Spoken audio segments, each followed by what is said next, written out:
매일 성경 묵상 나눔입니다. 오늘 9월 24일 목요일입니다. 오늘 본문은 49장 29절에서 50장 14절까지인데 야곱의 죽음과 야곱을 가나안에 매장하는 장사를 지내는 장면을 기록하고 있습니다. 본문으로 들어가 보겠습니다. 본문을 읽습니다. 그가 그들에게 명하여 이르되 내가 내 조상들에게로 돌아가리니 나를 햇사람 에브론의 밭에 있는 굴에 우리 선조와 함께 장사하라. 이 굴은 가나안 땅 마브레 앞 막벨라 밭에 있는 것이라. 아브라함이 햇사람 에브론에게서 밭과 함께 사서 그의 매장지로 삼았으므로 아브람과 그의 아내 사라가 거기에 장사되었고 이삭과 그의 아내 리브가도 거기 장사되었으며 나도 레아를 그곳에 장사하였노라. 이 밭과 거기에 있는 굴은 햇사람에게서 산 것이니라. 야곱이 아들에게 명하기를 마치고 그 발을 침상에 모으고 숨을 거두니 그의 백성에게로 돌아갔더라. 요셉이 그 아버지 얼굴에 굽으려 울며 입 맞추고 그 수종드는 의원에게 명하여 아버지의 몸을 향으로 처리하게 하매 의원이 이스라엘에게 그대로 하되 40일이 걸렸으니 향으로 처리하는 데는 이 날수가 걸림이며 애굽 사람들은 70일 동안 그를 위하여 곡하였더라. 곡하는 기간이 지남에 요셉이 바로의 궁에 말하여 이르되 내가 너희에게 은혜를 입었으면 원하건대 바로의 귀에 아뢰기를 우리 아버지가 나로 맹세하게 하여 이르되 내가 죽거든 가나안 땅에 내가 파놓은 묘실에 나를 장사하라 하였나니 나로 올라가서 아버지를 장사하게 하소서. 내가 다시 오리이다 하라 하였더니 바로가 이르되 그가 내게 시킨 맹세대로 올라가서 내 아버지를 장사하라. 요셉이 자기 아버지를 장사하러 올라가니 바로의 모든 신하와 바로 궁의 원로들과 애굽 땅의 모든 원로와 요셉의 온 집과 그 형제들과 그의 아버지의 집이 그와 함께 올라가고 그들의 어린아이들과 양떼와 소떼만 고센 땅에 남겼으며 병거와 기병이 요셉을 따라 올라가니 그 때가 심히 컸더라. 그들이 요단강 건너편 아닷하작 마당에 이르러 거기서 크게 울고 애통하며 요셉이 아버지를 위하여 7일 동안 애곡하였더니 그 땅 거민 가나안 백성들이 아닷 마당의 애통을 보고 이르되 이는 애굽 사람의 큰 애통이라 하였으므로 그 땅 이름을 아벨미스라임이라 하였으니 곧 요단강 건너편이더라. 야곱의 아들들이 아버지가 그들에게 명한 대로 그를 위해 따라 행하여 그를 가나안 땅으로 메어다가 마브레 앞 막벨라 밭굴에 장사하였으니 이는 아브라함이 헷 족속 에브론에게 밭과 함께 사서 매장지를 삼은 곳이었더라. 요셉이 아버지를 장사한 후에 자기 형제와 호상꾼과 함께 애굽으로 돌아왔더라. 오늘의 본문은 세 개의 단락으로 나누어져 있습니다. 단락을 살펴보겠습니다. 오늘 본문은 그가 그들에게 명하여 이렇게 이야기를 하고 있는데 그는 야곱을 이야기하는 것이고 야곱이 야곱의 아들들에게 명하는 것이죠. 자기의 죽음을 뭐라고 설명하고 있냐면 야곱은 내 조상들에게로 돌아간다 이렇게 자신의 죽음에 대해서 설명하고 있습니다. 그리고 이제 자신이 죽으면 어디에 장사 지낼지에 대한 묘를 쓰는 것에 대해서 이야기를 하고 있는데 그것이 바로 이 마브레 앞 막벨라 밭에 있는 굴 이렇게 이야기를 하고 있습니다. 근데 이제 이 굴을 이야기하면서 산 것을 강조하고 있습니다.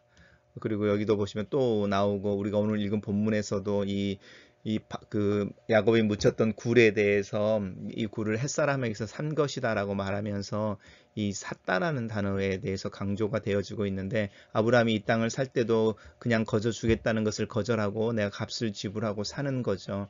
어쩌면 이 아브라함과 이삭과 야곱에게 있어서 하나님의 약속의 땅인 가나안 땅이었지만 그들의 평생을 순례자로 또 유랑하면서 유목하는 유목하는 자들로 살 때에 어쩌면 이 굴이라고 하는 부분, 이 에브론에 있는 막벨라 밭에 있는 이 굴이 유일하게 그들이 소유하는 땅이었을 수도 있습니다. 그래서 이 샀다라고 말하는 것은 우리가 소유하는 어떤 한 줌의 무덤에 불과하지만 우리가 소유하고 있는 것이고 그 소유하는 무덤이라고 말하는 작은 공간이지만 그 공간에 하나님의 약속이 담겨져 있는 것이고 결국은 이 가나안이 약속의 땅으로 우리 가족에게 주어질 것이다 라고 하는 신앙의 고백이 이 함께 샀다라는 단어 속에 담겨져 있다고 보입니다. 거기에 아브람과 그의 아내 사레가 장사되어져 있고 또 이삭과 그의 아내 리브가가 장사되어졌고 나도 레아를 그곳에 장사했다고 말하는데 아마 야곱은 가나안 땅에서 애굽으로 들어오기 전에 레아가 죽은 것 같고 그 레아를 그 할아버지, 할머니 또 아버지와 어머니 그 무덤에 함께 장사하여 가족묘로 삼은 것 같습니다. 그리고 이제 나도 거기에 묻히기를 원한다 이렇게 이야기하고 있습니다. 그리고 이제 야곱의 아들들에게 이것을 이야기한 다음에 마지막 유언인 거죠. 발을 침상에 모았다 이 말은 뭐냐면 이제 이렇게 앉아서 침대에 앉아서 유언을 남기고 이제 할 말이 다 끝났으니 그 침대에 누워서 잠자듯이 이렇게 잠을 자듯이 아니면 잠을 자는 중에 이렇게 숨을 거뒀다라고 말하면서 그 발을 침상에 모으고 숨을 거뒀다라는 이 표현은 되게 평안하고 자연스러운 죽음에 대해서 이야기를 하고 있습니다. 흥미로운 표현은 그러면서 자기의 백성에게로 돌아갔다 이렇게 말하죠. 조상들에게로 돌아가는 거잖아요. 조상들에게 돌아가는데 맨 마지막에 그의 백성에게로 돌아갔더라 이렇게 말하는 부분이 잘 생각해 보시면 이것은 이제 제3자가 나레이션을 하는 부분이니까요. 이렇게 이스라엘이라는 표현을 쓰면서 야곱이라는 말 대신에 이스라엘이라는 표현을 쓰면서 하나님의 약속의 어떤 그 성취의 어떤 그 뭐라고 그러죠? 핵심에 서 있는 그 언약의 성취자로 이야기하면서 그의 백성에게로 돌아갔다 이렇게 말하는 부분 한번 생각해 보시면 좋을 것 같습니다. 단락을 요약해 보겠습니다. 저는 이 단락을 야곱은 자신을 가나안에 있는 선조들의 묘에 장사 지낼 것을 부탁하고 숨을 거둔다 이렇게 요약을 해봤습니다. 두 번째 단락입니다. 두 번째 단락은 이제 요셉이 그의 아버지 얼굴에 굽으려 그러니까 엎드려 울며 입을 맞추고 이렇게 이제 아버지의 죽음에 대한 반응을 이야기하고 있고요. 그 야곱을 돌봤던 의원이 있는데 그 의원에게 명하여 아버지의 몸을 향으로 처리하게 했다라는 건데 뭐 쉽게 말하면 우리가 잘 알고 있는 것처럼 고대 이집트의 관습인 거잖아요. 이렇게 죽으면은 그 시신을 이렇게 미라처럼 만드는 그런 과정에 대한 이야기를 하고 있는 거죠. 그리고 그렇게 하는 데에 40일이 걸렸다 이렇게 말합니다. 근데 일반적으로 그 날에 이렇게 이만큼 걸렸다라는 거죠. 야곱이 특별하게 그 처리를 하는 부분이 아니고 아마 그 당시에 이집트의 관습에 따라서 시신을 처리해서 미라로 만드는데 그 기간이 아마 40일이 걸린 것 같습니다. 그리고 이 70일 동안은 곡을 하는데 우리는 보통 3일장으로 많이 치르지만 야곱의 죽음이나 그 고대에서는 이 70일 동안 곡하고 또 슬퍼하는 모습이 문화처럼 설명되어지고 있습니다. 그러니까 요셉이 야곱을 그 애굽의 관습에 따라서 매장할 수 있는 조건과 또 그 장례 일정들을 치렀다 이렇게 이야기하면 될 것 같습니다. 그리고 이제 그 70일이 지난 후에 요셉이 바로의 궁에 말하여 이렇게 말하는데 직접 이렇게 바로에게 이야기하지 않고 약간 청원하는 것처럼 청원서를 이렇게 결재권자에게 제출하는 어떤 시스템으로 이야기를 하고 있는데 바로에게 말을 하기를 이렇게 이야기하죠. 다른 사람에게 부탁해서 내가 너희에게 은혜를 입었으면 이라고 말하면서 청원서를 제출하는 거죠.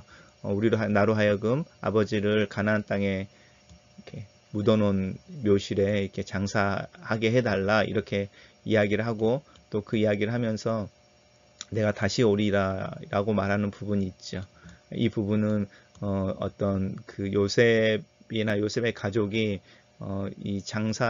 야곱의 장사를 핑계로 이제 그 기근이 다 끝났으니까 떠날 것에 대한 어떤 두려움이나 그것에 대한 염려 이런 부분이 이 바로나 또 애굽의 관료들 안에 있지 않았나 이런 생각이 드는 거죠.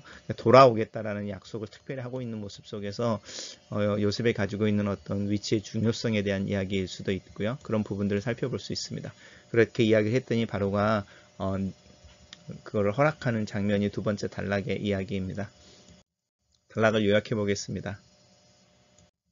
저는 요셉은 곡하는 기간 70일이 지나자 바로에게 야곱을 가나안의 묘실에 장사할 수 있게 해달라는 허락을 받는다. 이렇게 요약했습니다.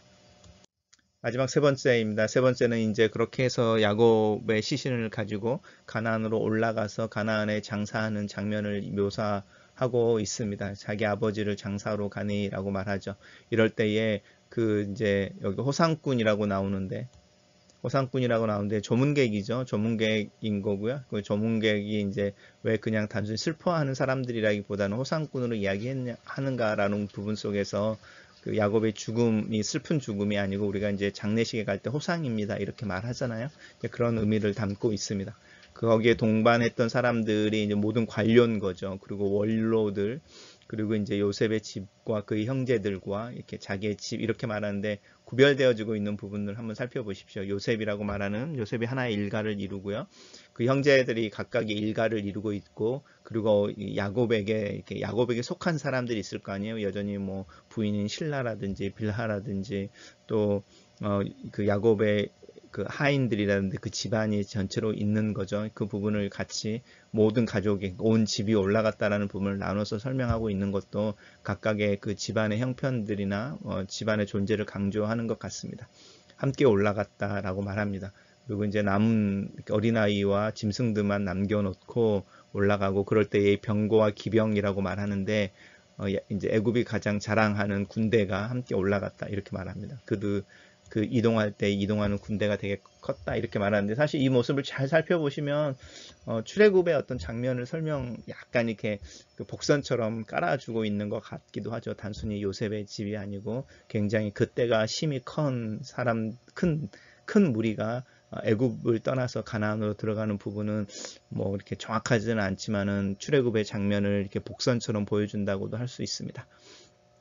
그리고 이제 그곳에서 이렇게 다시 애통하고 약속의 땅에 들어가서 마브레 막벨라 밭굴에 장사하였다라고 말하면서 그리고 제가 맨 처음에 말했던 것처럼 다시 산다라고 말하는 이 산 매장지, 소유하고 있는 매장지, 유일하게 소유하고 있는 땅, 가나안 땅의 그 무덤이라고 하는 그 장소를 강조하고 있습니다.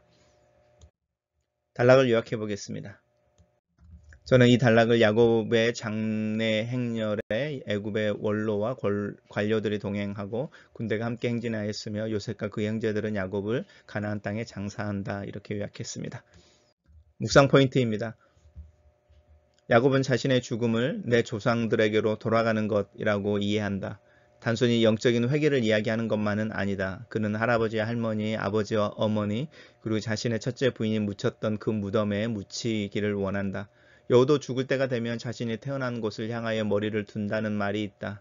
가나안 이민 3세대인 야곱은 부모들이 약속의 땅을 따라 가나안을 떠돌고 있을 때 태어났다. 실제로 야곱에게 고향이라는 개념은 그의 삶에 존재하지 않는다. 그의 고향은 장소의 개념이 아니라 조상들이라고 말하는 자신의 기원에 근거를 두고 있다.